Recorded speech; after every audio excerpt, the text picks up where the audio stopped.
الله أكبر الله أكبر الله أكبر، لا إله إلا الله. الله أكبر الله أكبر ولله الحمد. الله أكبر الله أكبر الله أكبر، لا إله إلا الله. الله أكبر الله أكبر ولله الحمد. السلام علیکم ورحمۃ اللہ وبرکاتہ۔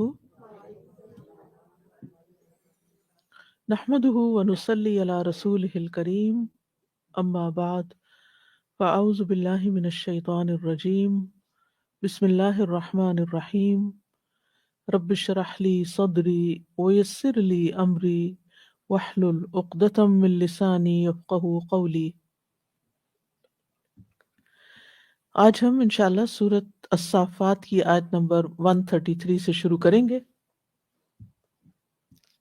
وَإِنَّ لُوطًا لَّمِنَ الْمُرْسَلِينَ إِذْ نَجَّيْنَاهُ وَأَهْلَهُ أَجْمَعِينَ۔ اور بے شک لوط بھی یقیناً رسولوں میں سے تھا جب ہم نے اسے اور اس کے گھر والوں سب کو نجات دی۔ یہ اللہ سبحانہ وتعالیٰ کی طرف سے اپنے بندے اور رسول لوط علیہ السلام کی تعریف ہے کہ اللہ تعالیٰ نے آپ کو نبوت، رسالت اور دعوت اللہ کے منصب پہ سرفراز فرمایا۔ اور یہ اللہ سبحانہ وتعالیٰ کے احسانات میں سے، انعامات میں سے سب سے بڑا انعام ہے کہ وہ کسی کو اپنے پیغام کے لیے چن لے۔ جیسا کہ آپ جانتے ہیں کہ لوط علیہ السلام ابراہیم علیہ السلام کے بھتیجے تھے۔ جب ابراہیم علیہ السلام نے ہجرت کی تو انہوں نے بھی آپ کے ساتھ ہجرت کی۔ حضرت سارہ، حضرت لوط اور حضرت ابراہیم یہ ملک عراق سے ملک شام کی طرف آئے۔ تو اللہ تعالیٰ کی طرف سے ملک شام کے ایک شہر صدوم کی طرف لوط علیہ السلام کو رسول بنا کر بھیجا گیا۔ وہ قوم لڑکوں کے ساتھ بدفعلی کی عادت میں مبتلا تھی۔ ایک لمبی مدت تک لوط علیہ السلام نے طرح طرح کی نصیحت کی اور انہیں سیدھی راہ دکھائی، لیکن وہ اپنی اس عادت سے باز نہیں آئے۔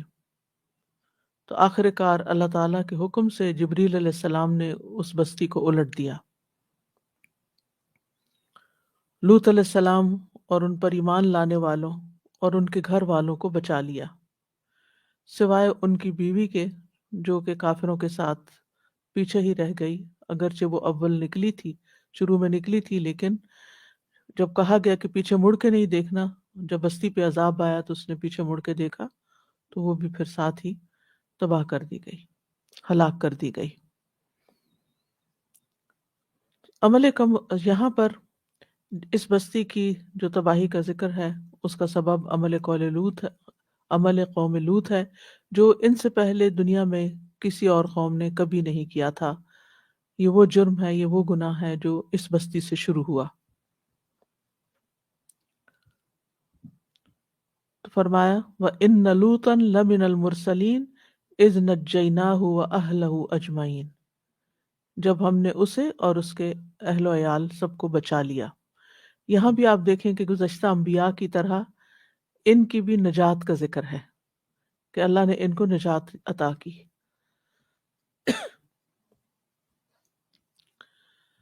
پھر فرمایا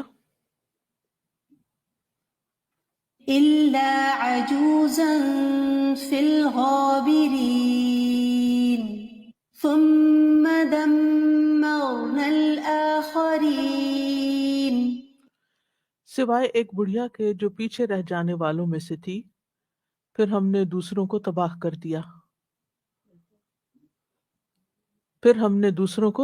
دیا۔ الا عجوزا فی الغابرین، عجوز سے مراد یہاں لوط علیہ السلام کی بیوی ہے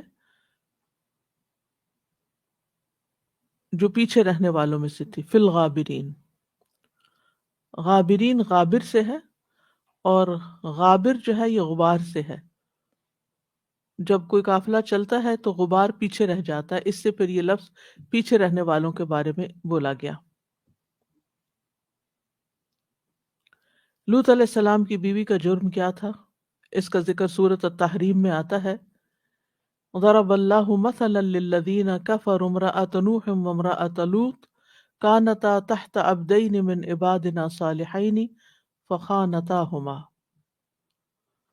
اللہ نے ان لوگوں کے لیے جنہوں نے کفر کیا نوح کی بیوی اور لوط کی بیوی کی مثال بیان کی ہے علیہم السلام. وہ دونوں ہمارے نیک بندوں کے نکاح میں تھیں، یعنی دو پیغمبروں کی بیویاں تھیں، لیکن ان کا قصور کیا تھا؟ فخانتاہما، انہوں نے ان دونوں کی خیانت کی، یعنی ان کے دین پر نہیں تھے، دین کے معاملے میں وہ ان کے ساتھ نہ تھی، اور اپنے شوہر کا ساتھ دینے کی بجائے وہ ہر معاملے میں اپنی قوم کا ساتھ دیتی تھی. ثم دمرنا الآخرین، پھر ہم نے باقی سب کو تباہ کر دیا، برباد کر دیا. دمر یدمر تدمیر، تباہ کرنا، اکھاڑ مارنا، یعنی ہم نے ان پر ان کی بستیوں کو الٹ دیا،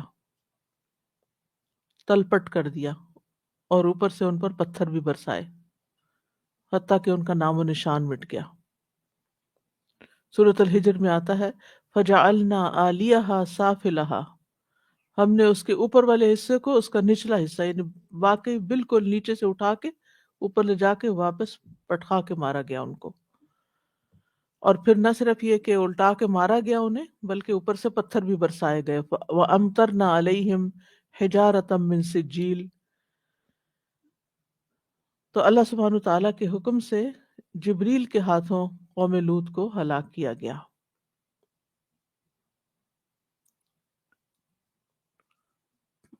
تو اس قوم پر یعنی پتھروں کی بارش کا عذاب بھی آیا، اور وہ تہ بتہ پتھروں کی بارش ہوئی تھی ان پر. اور پھر اس کے علاوہ یہ بھی کہا جاتا ہے کہ وہ علاقہ زمین میں دھنس گیا، کیونکہ جب اٹھا کے اوپر سے واپس پھینکا گیا، تو جب اٹھایا گیا تو نیچے سے اٹھایا گیا، اور پھر واپس پھینکا گیا تو زمین کے نیچے کی طرف چلا گیا. تو دھنسنے کا عذاب بھی تھا، پتھروں کا عذاب بھی تھا، اور پتھر مارے جانے کا بھی. تو نیکسٹ ہے وَإِنَّكُمْ لَتَمُرُّونَ عَلَيْهِمْ مُصْبِحِينَ وَبِاللَّيْلِ أَفَلَا تَعْقِلُونَ. اور بے شک تم صبح کے وقت یقیناً ان کی تباہ شدہ بستیوں پر گزرتے ہو، اور رات کو بھی، کیا پھر تم عقل نہیں رکھتے؟ یہاں خطاب ہے اہل مکہ سے، یعنی تم تجارت کے لیے شام اور فلسطین کی طرف آتے جاتے ہوئے صبح و شام قوم لوط کی تباہ شدہ بستیوں کے پاس سے گزرتے ہو، تو پھر تم سوچتے نہیں کہ یہ بستیاں کیوں تباہ ہوئی تھیں، ان پر یہ آفت کیوں آئی، یہ کیوں برباد ہوئیں؟ تمہیں ان کے انجام سے کوئی عبرت نہیں ہوتی؟ ایک ہے خبر کا سننا اور ایک ہے واقعے کو اپنی آنکھوں سے دیکھنا. تو واقع تو نہیں، لیکن اس کے ریمننٹ باقی تھے، اس کے آثار باقی تھے، اور وہ بستیوں کی تباہی کے آثار وہاں نظر آتے تھے، اور یہ گزرتے ہوئے دیکھتے بھی تھے. تو پھر بھی ان کو ہوش نہیں آئی کہ ان کا جرم کیا تھا اور ان کے ساتھ یہ معاملہ کیوں ہوا. اور ویسے بھی جس چیز کو آنکھ سے دیکھا جائے اس پہ یقین زیادہ ہوتا ہے، اسی کو حق الیقین کہتے ہیں، اور خبر دیے جانے کو علم الیقین کہتے ہیں.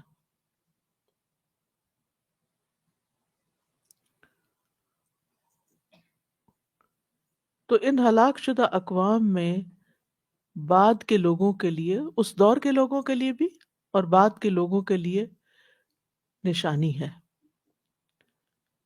ان فی ذلک لآیۃ للمتوسمین، لیکن فائدہ وہی اٹھاتے ہیں کہ جو عقل سے کام لیتے ہیں، جو سوچتے سمجھتے ہیں.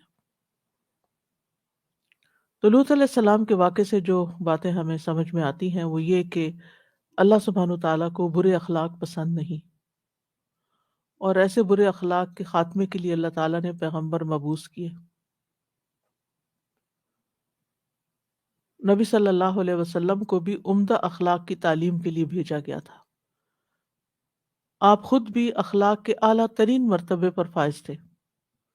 تو ایک بہترین مسلمان وہی ہوتا ہے جس کا اخلاق بہترین ہوتا ہے، یعنی ایمان عبادات اپنی جگہ ہے، لیکن جس کا اخلاق اچھا ہو وہی سب سے زیادہ اس کا اعمال نامہ قیامت کے دن بھاری ہوگا۔ نبی صلی اللہ علیہ وسلم نے اپنی بعثت کا مقصد بتایا تھا کہ انما بعثت لاتمم مکارم الاخلاق، مجھے اس مقصد کے لیے مبعوث کیا گیا کہ اچھے اخلاق کی تکمیل کروں، یعنی سارے کے سارے اچھے اخلاق تم کو سکھا دوں۔ اسی طرح ان آیات میں عمل قوم لوط کی مذمت کی گئی ہے، اور احادیث سے بھی ہمیں پتہ چلتا ہے کہ یہ عمل قابل ملامت ہے، ملعون فعل ہے۔ نبی صلی اللہ علیہ وسلم نے فرمایا اللہ نے اس پر لعنت کی ہے جو قوم لوط والا عمل کرے، لعنت کی ہے۔ پھر فرمایا 3 دفعہ یہی بات فرمائی، اللہ نے اس پر لعنت کی ہے جو قوم لوط والا فعل کرے، اللہ نے اس پر لعنت کی ہے جو قوم لوط والا عمل کرے۔ نبی صلی اللہ علیہ وسلم نے ایک موقع پر یہ بھی فرمایا تھا، سنن ابن ماجہ کی روایت ہے کہ بے شک مجھے اپنی امت میں سے سب سے زیادہ خوف جس چیز کا ہے وہ قوم لوط کا عمل ہے، کہ میری امت بھی اس عمل میں مبتلا ہو جائے گی، اور اس کی خبریں وقتاً فوقتاً سنتے ہی رہتے ہیں۔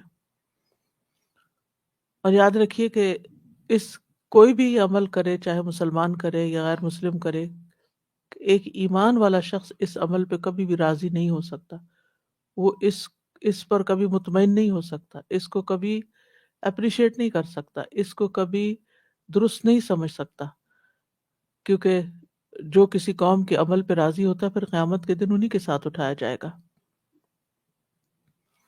اب لوط علیہ السلام کی بیوی جو تھی وہ ویسا عمل تو نہیں کرتی تھی، لیکن اپنی قوم کے عمل پر راضی تھی، اسی کو خیانت کہا گیا، اور کہا جاتا ہے کہ اسی نے فرشتوں کے آنے کی خبر دی تھی اپنی قوم کو۔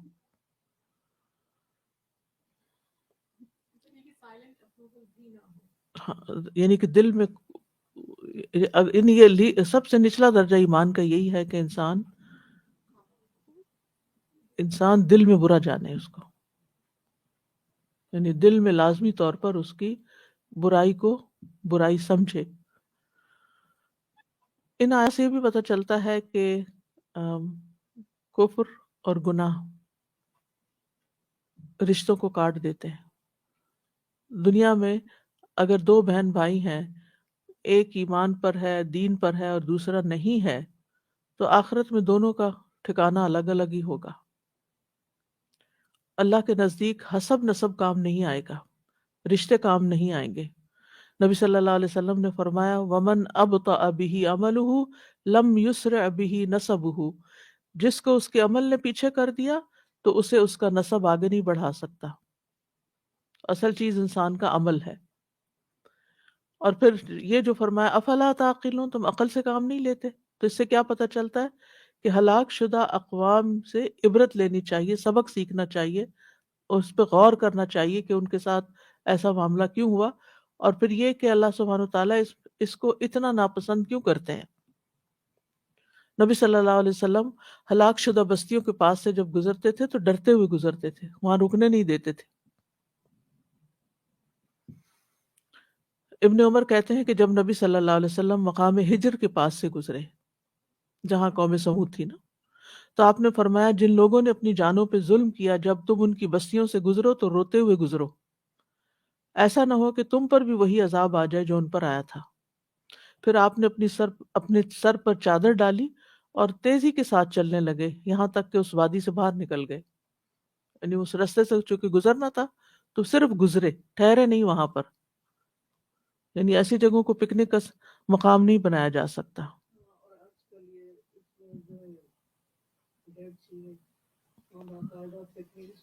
جی پکنک سپاٹس بنے ہوئے ہیں، لیکن مسلمانوں کو ایسی جگہوں پہ نہیں جانا چاہیے ہالیڈیز کے لیے۔ لیکن اویئرنیس ہی نہیں ہے لوگوں کو، پتہ ہی نہیں کہ اللہ تعالیٰ کن باتوں پہ ناراض ہوتے ہیں اور کن چیزوں کو ناپسند کرتے ہیں۔ منع اس لیے کیا گیا کہ اگر ان جگہوں کے اوپر انسان جا کے ہنسے کھیلے تفریح منائے، اس کا مطلب یہ ہے کہ اس کو پرواہ نہیں ہے کہ اللہ تعالیٰ کس بات پہ ناراض اور کن لوگوں سے ہوا اور وہ عمل کتنا برا تھا، پھر آہستہ آہستہ اس عمل کی برائی بھی دل سے نکل جاتی ہے، گزر جائے، بس رکے نہیں وہاں، رکنا منع ہے۔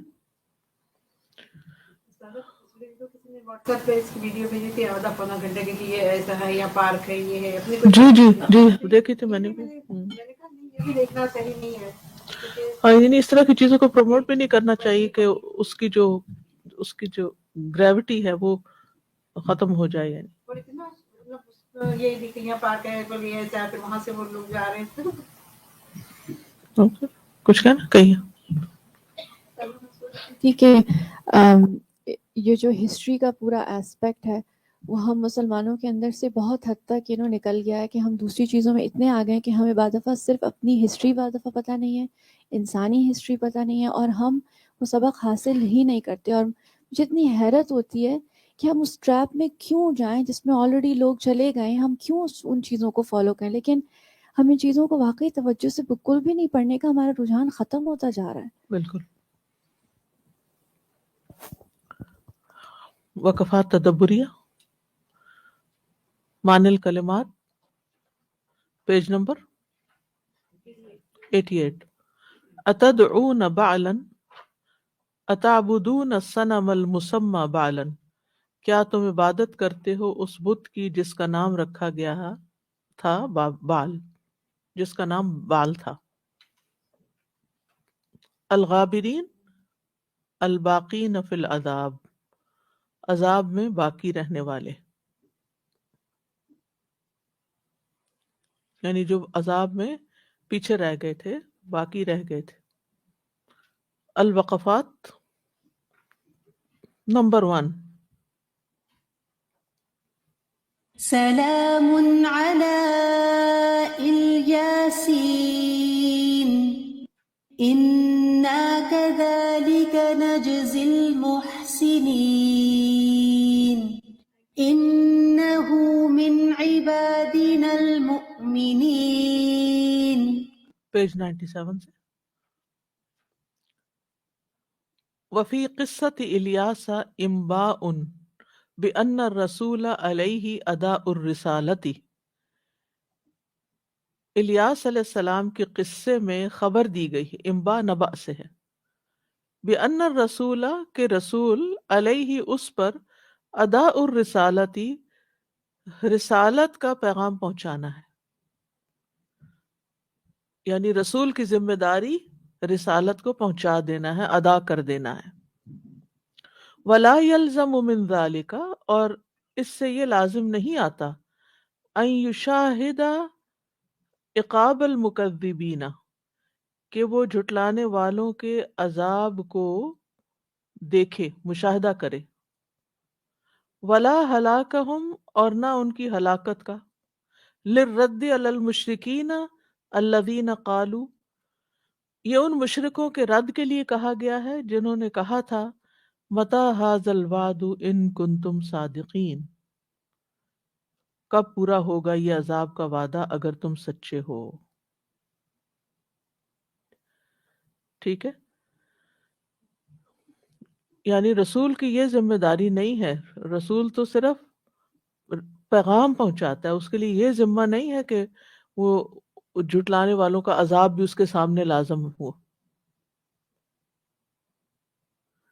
قال تعالی قل رب اما ترینی ما یوعدون رب فلا تجعلنی فی القوم الظالمین وَإِنَّا عَلَىٰ أَن نُرِيَكَ مَا نَعِدُهُمْ لَقَادِرُونَ، اللہ تعالیٰ نے فرمایا کہہ دیجئے اے میرے رب، اگر تو مجھے دکھا دے جس کا وہ وعدہ کیے جاتے ہیں تو اے میرے رب تو مجھے ظالم لوگوں میں سے نہ کرنا، اور بے شک وہ وعدے جو ہم ان سے کر رہے ہیں وہ آپ کو دکھانے پر البتہ ضرور قادر ہیں۔ مطلب کیا ہے کہ ضروری نہیں کہ پیغمبر کے سامنے ہی عذاب آئے، پیغمبروں کو ہمیشہ نکال لیا گیا اور پیچھے سے بستیاں تباہ ہوئیں. اور یہاں نبی صلی اللہ علیہ وسلم سے خطاب ہے کہ اے رب اگر تو مجھے دکھا دے جس کا وہ وعدہ کیے جاتے نہیں، وہ عذاب میری آنکھوں کے سامنے آ جائے تو فلا تجعلنی فی القوم الظالمین، اللہ مجھے ظالموں میں شامل نہیں کرنا، یعنی میں اس کا حصہ نہ بنوں. مجھے تو ڈر لگتا ہے کہ میرے سامنے ایسی کوئی چیز ہو. آپ دیکھیے یہ کتنی اہم بات کی گئی ہے نا یہاں پر. کتنی دفعہ دلوں میں ایسا خیال آتا ہے نا جب عام طور آس پاس کے بھیانک جرائم کے بارے میں سنتے ہیں، چاہے وہ قتل و غارت ہو، چاہے عمل قوم لوط ہو، چاہے اور دھوکہ دہی ہو، فریب کاری ہو، جن وجوہات کی بنا پر گزشتہ اقوام پر عذاب آیا، چاہے شرک ہو، تو انسان کو ڈر لگتا ہے. اور نبی صلی اللہ علیہ وسلم ذرا تیز ہوا چلتی تھی، بادل آتے تھے تو یعنی خوف زدہ ہو جاتے تھے. تو ان کی فکر کس چیز کی تھی کہ قوم جھٹلا رہی ہے ایک نبی کو، تو کہیں ایسا نہ ہو کہ اس پر عذاب آ جائے. آج ہمیں ڈر کس بات کا لگتا ہے کہ یا اللہ ہر طرف تیری نافرمانیاں ہو رہی ہیں، خود ہم بھی کوئی بہت نیک نہیں، کہیں ایسا نہ ہو کہ تیری پکڑ آ جائے. تو اگر یا رب اگر تو کسی ایسی پکڑ اذا اردت فتنۃ قوم، وہ دعا میں آتا ہے نا کہ اے اللہ اگر تو کسی قوم کو آزمائش میں ڈالنے کا، فتنے میں ڈالنے کا، یعنی عذاب، فتنے سے مراد یہاں عذاب ہے، تو عذاب میں ڈالنے کا ارادہ کرے تو مجھے اس میں شامل نہ کرنا. فتوفنی غیر مفتون، اللہ مجھے فتنے یا آزمائش میں ڈالے بغیر ہی فوت کر دینا، اپنے پاس بلا لینا، وہ ظالم لوگوں میں شامل نہ کرنا. جیسے یہاں کہا گیا فلا تجعلنی فی القوم الظالمین، کہ نہ میں ظالم لوگوں کے بیچ میں مروں اور نہ ظالم لوگوں کے بیچ میں اٹھایا جاؤں.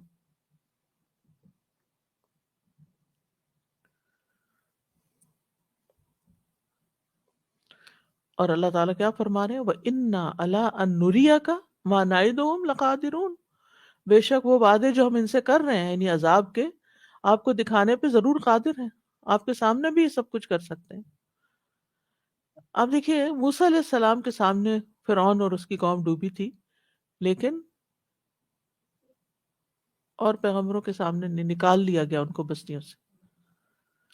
السؤال علی الداعیۃ تبلیغ الدعوۃ لا غیرہ، داعی کی ذمہ داری دعوت و تبلیغ کرنا ہے نہ کہ کچھ اور.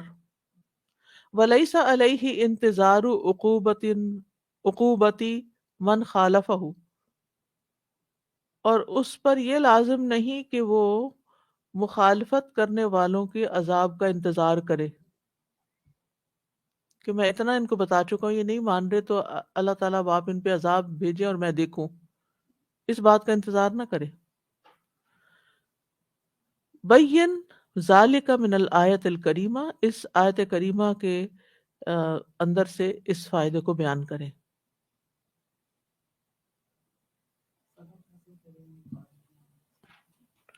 ہاں یہ اس میں ہے نا جی، ولا يلزم من ذلك ان يشاهد عقاب المكذبين ولا هلاكهم للرد على المشركين.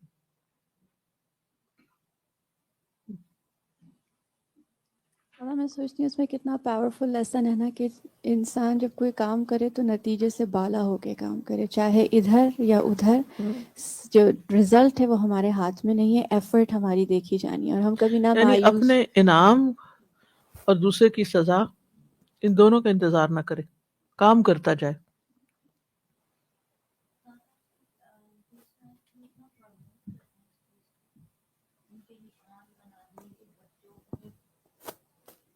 السلام علیکم استاد جی. یہ اتنا پروموٹ کر رہے ہیں آج کل اس چیز کو نا، ان کے نشانات بنا دیے ہیں کہ بچوں کو پتہ چلنا شروع ہو جائے کیا ہے، اور پریڈ ہوتی ہے باقاعدہ.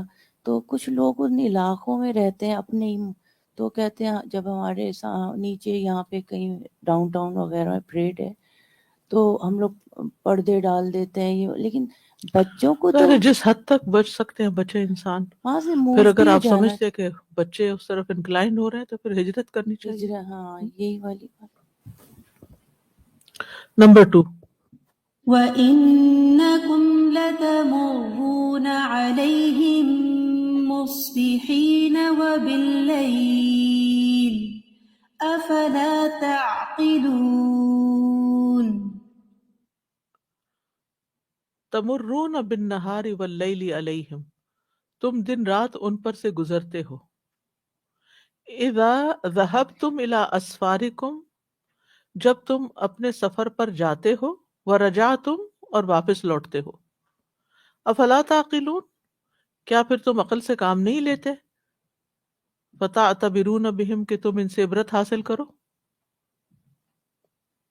السؤال، بقاء آثار السابقین للاعتبار والتخفیف، سابقہ لوگوں کے آثار کا باقی رہنا عبرت حاصل کرنے کے لیے ہے اور ڈرانے کے لیے ہے.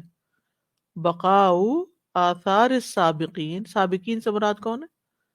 پچھلی جو گزر گئیں. للاعتبار، عبرت کے لیے ہے، والتخفیف اور ڈرانے کے لیے. ولیس للتسلیۃ والترفیہ، یہ دل کی تسلی اور تفریح کے لیے نہیں ہے.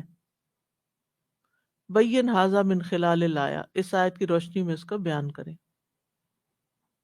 یہ جو اوپر گزری ہے بات کہ تمرون بالنہار واللیل علیہم اذا ذہبتم الی اسفارکم ورجعتم افلا تعقلون فتعتبرون بہم.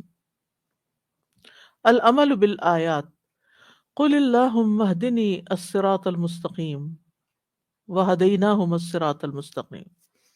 دعا کرے کہ اے اللہ مجھے سیدھے رستے پہ چلا. نمبر 2، وزع شریطا او کتیبا علی زملائک، اپنے ساتھیوں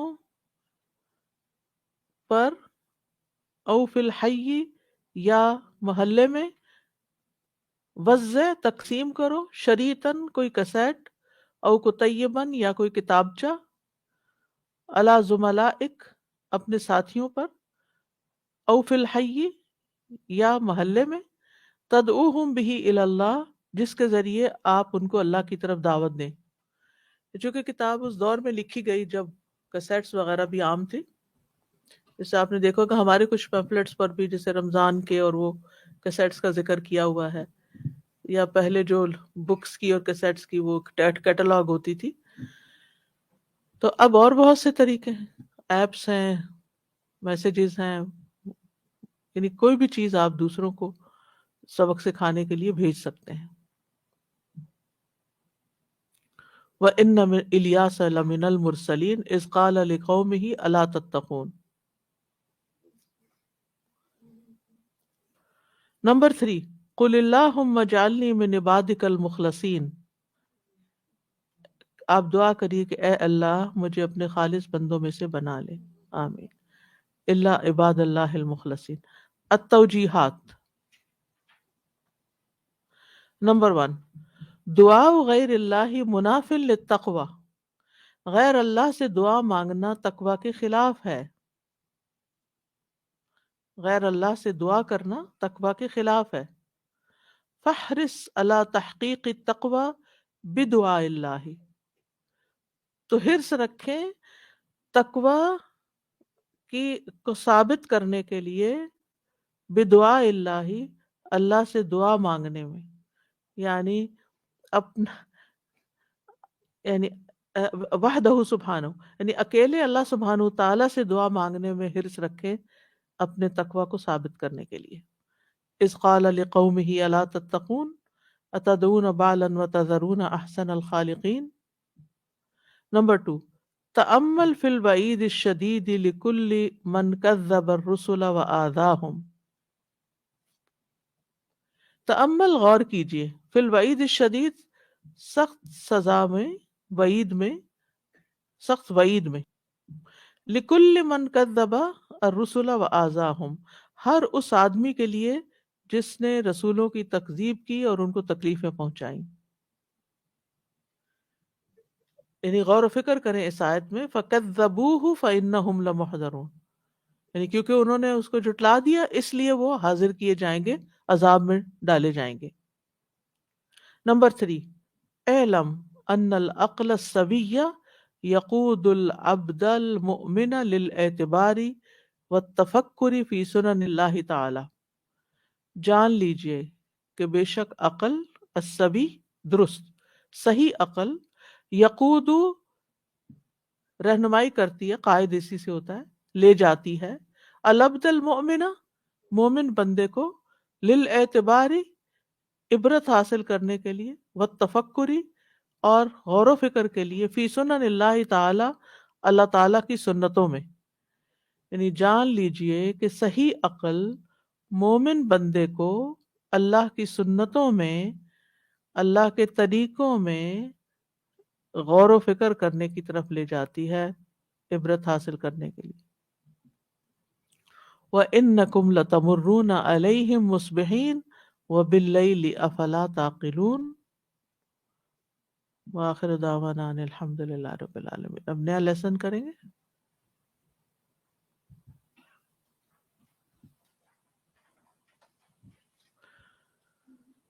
آیت نمبر 139 سے. بسم اللہ الرحمن الرحیم. وَإِنَّ اور بے شک یونس لمن المرسلین البتہ رسولوں میں سے تھے. اذ جب ابقا وہ بھاگ کر گیا، الی الفلکی طرف کشتی کے، المشحون بھری ہوئی کے.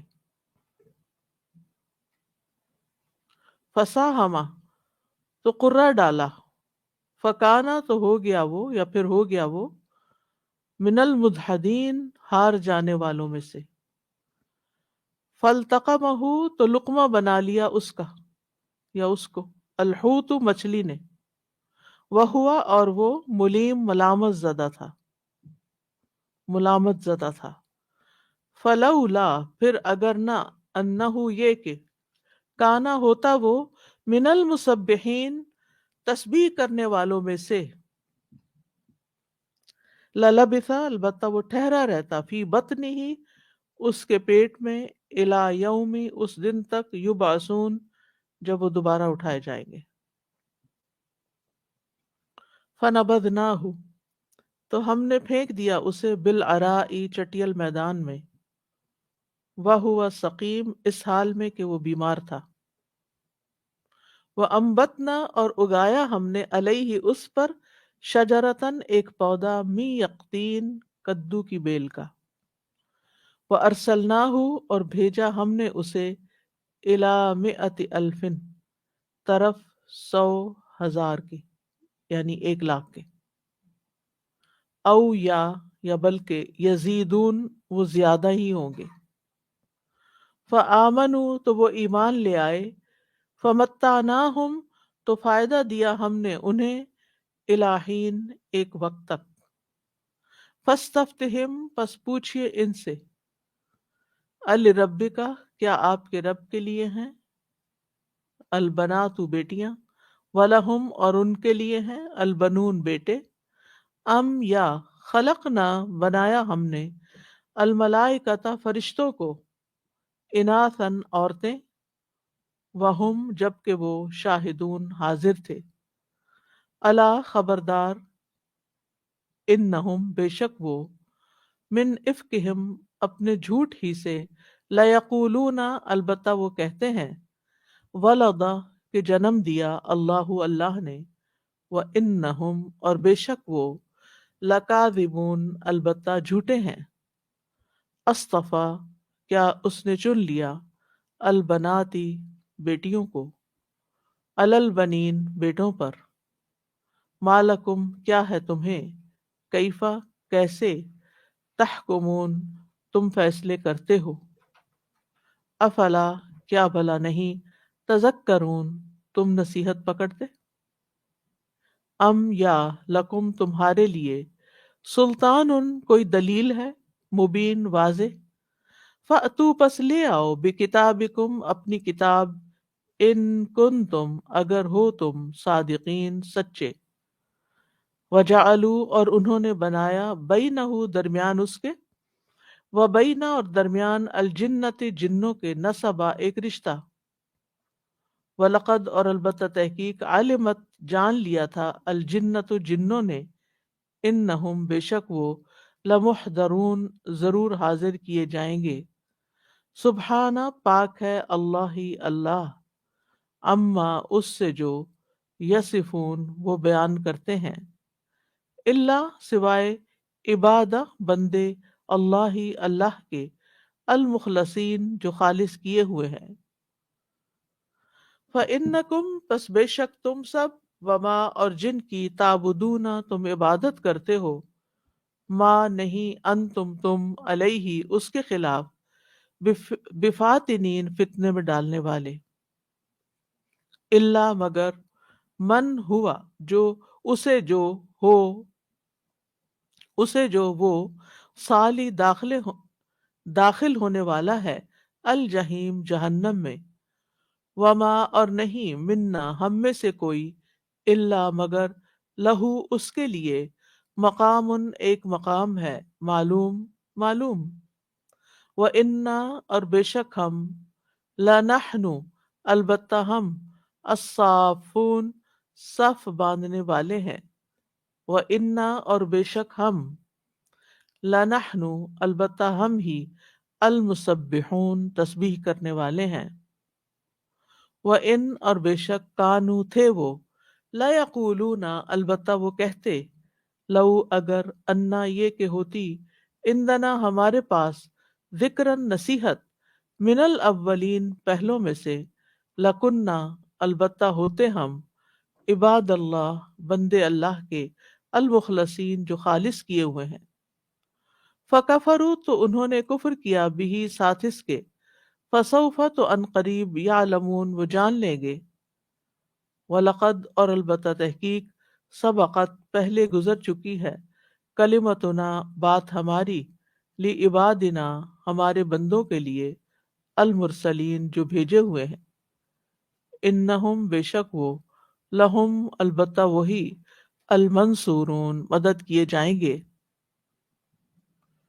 وَإِنَّا اور بے شک جندنا لشکر ہمارا، لہم البتہ وہی، الغالبون غالب آنے والا ہے، فتولا تو منہ پھیر لیجئے، عنہم ان سے، حتی حین ایک وقت تک، وابصرہم اور دیکھتے رہیے انہیں، فسوف پسند قریب، یبصرون وہ بھی دیکھ لیں گے، افبعذابنا کیا بھلا ہمارے عذاب کو، یستعجلون وہ جلدی مانگتے ہیں، فَإِذَا پھر جب، نزل وہ اترے گا، بساحتہم ان کے صحن میں، فساء تو بہت بری ہوگی، صباح صبح، المنذرین ڈرائے جانے والوں کی، وتولا اور منہ پھیر لیجئے، عنہم ان سے، حتی حین ایک وقت تک،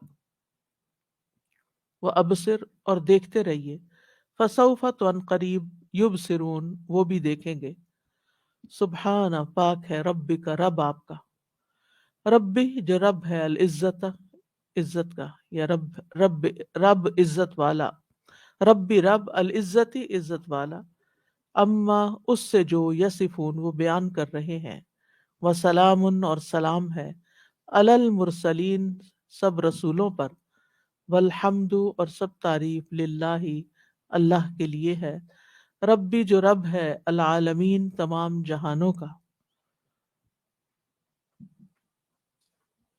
تلاوت سنیے۔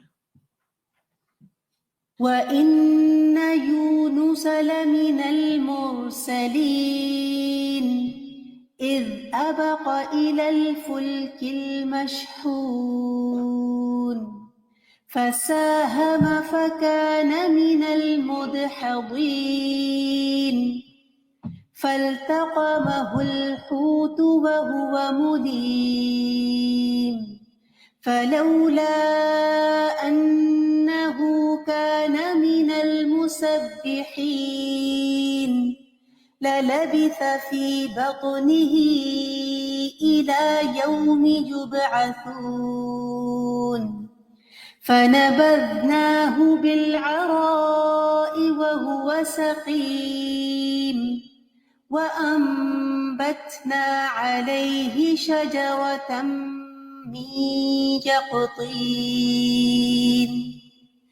وَأَرْسَلْنَاهُ إِلَى 100,000 أَوْ يَزِيدُونَ فآمنوا فمتعناهم إلى حين فاستفتهم ألربك البنات ولهم البنون أم خلقنا الملائكة إناثا وهم شاهدون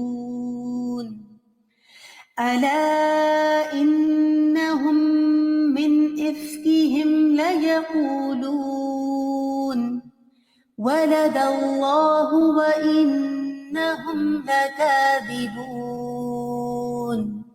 أصطفى البنات على البنين ما لكم كيف تحكمون أفلا تذكرون أم لكم سلطان مبين فأتوا بكتابكم إن كنتم صادقين وجعلوا بينه وبين الجنة نسبا ولقد علمت الجنة إنهم لمحضرون سبحان الله عما يصفون إلا عباد الله المخلصين فإنكم وما تعبدون ما أنتم عليه بفاتنين إلا من هو صال الجحيم وما منا إلا له مقام معلوم وإنا لنحن الصافون